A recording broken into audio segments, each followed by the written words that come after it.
أهلا بيكم في حلقة جديدة من بودكاست أسرار فريلانسنج مع ماندو. النهاردة حابب أحكي لكم على فكرة جديدة لطيفة كده. سمعت عنها من فترة، أنا الحقيقة مجربتهاش بس عجباني الفكرة وحابب إن أنا أشارككم بيها. يا ترى حد قبل كده سمع عن حاجة اسمها ديجيتال نوماد؟ الديجيتال نوماد هو ببساطة شخص بيشتغل أونلاين، بس مش بيشتغل من المكان اللي هو عايش فيه طبيعي، لكن بيسافر بيلف العالم، وفي كل مكان يروحه يقدر يقعد شوية كام شهر يشتغل ويعمل شغل، وبعد كده ممكن يتنقل لمكان تاني. الحقيقة الفكرة دي لطيفة جدا، وبدأ يبقى فيه مدن معينة حوالين العالم مشهورة قوي بالديجيتال نومادز.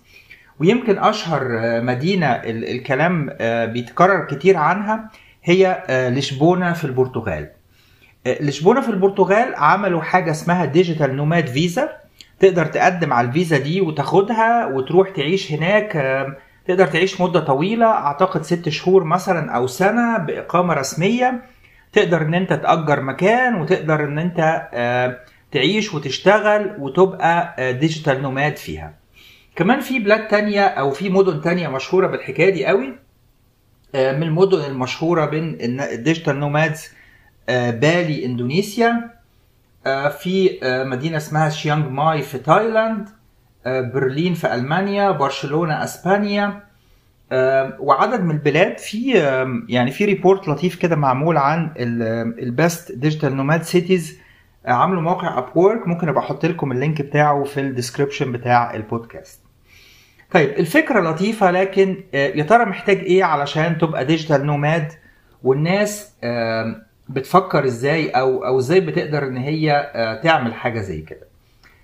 اول حاجة محتاج تبص عليها هي يا ترى ايه تكلفة المعيشة في البلد اللي انا بفكر ان انا اعيش فيها. هل التكلفة غالية قوي بحيث ان انا لو شغال اونلاين مش هقدر عليها، ولا التكلفة معقولة بحيث لو انا شغال اونلاين وعندي الشغل بتاعي اقدر ان انا اعيش واصرف على نفسي.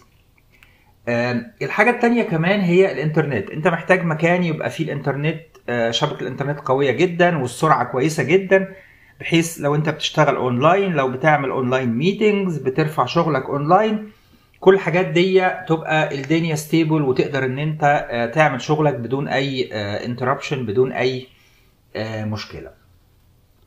كمان محتاج انك تعرف شروط الفيزا بتاعت كل بلد. زي ما قلت لكم ان في دلوقتي فيزا اسمها ديجيتال نوماد فيزا، بلاد كتير بتقدمها وكل بلد ليها شروطها، وتقدر ان انت على حسب البلد اللي عايز تروحها تعرف شروط الفيزا وتقدر ان انت تقدم عليها.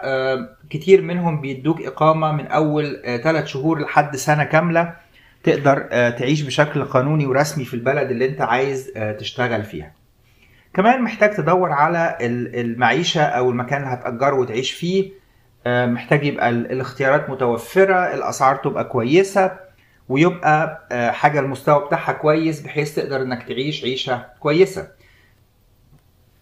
كمان محتاج تدور على مكان تشتغل منه، زي كو وركينج سبيس، او لو كان في زي اوفيس كده الناس بتقدر تأجره، او حتى كافيهات انك تقدر تشتغل منها يبقى فيها انترنت. اماكن مختلفة تقدر ان انت تشتغل فيها يعني تعمل شغلك منها، وطول ما انت بتشتغل اونلاين يبقى انت مش مرتبط بمكان محدد، تقدر تتنقل من مكان لمكان. كمان محتاج تبص على ايه السوشيال لايف الموجودة في المدينة او البلد اللي انت هتروحها. هل هتقدر تلاقي اي نوع من انواع الفن او الانترتينمنت، او حاجة تتسلى بيها بعد اوقات الشغل، بحيث ما تبقاش الحياة مملة جدا وكلها شغل وبس.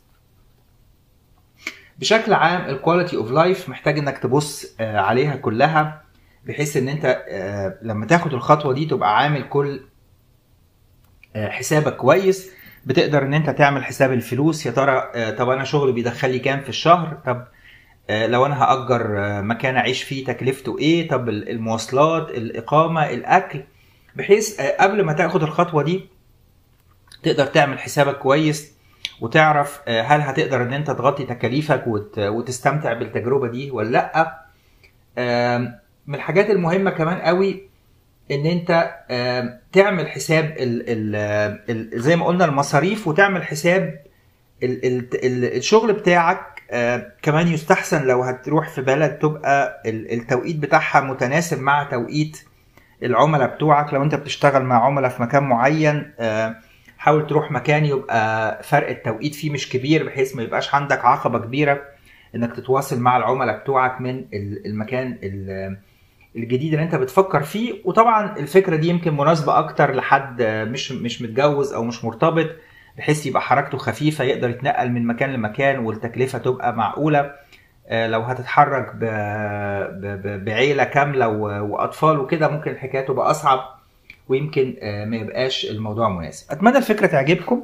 لو حد جرب ان هو يشتغل ديجيتال نوماد قبل كده وسافر، يا ريت يشاركنا تجربته ويقول لنا كان شكلها ايه. لو تعرف حد كمان مر بالتجربة دي، يا ريت تبعت له الحلقة وتخليه يكومنت عليها ويقول لنا التجربة كانت شكلها ايه. ولو حد عجباه الفكرة ومتحمس ان هو يجربها، يا ريت تقولوا لي برضو في الكومنتات ايه اللي عجبك فيها، وهل ممكن يبقى عندك الجراءة ان انت تجرب تاخد خطوة زي كده. اتمنى الفكرة دي تبقى لطيفة وتعجبكم، وما تنسوش تسمعوا باقي الحلقات التانية من البودكاست، واشوفكم في حلقة جديدة من بودكاست اسرار الفريلانسنج مع ماندو.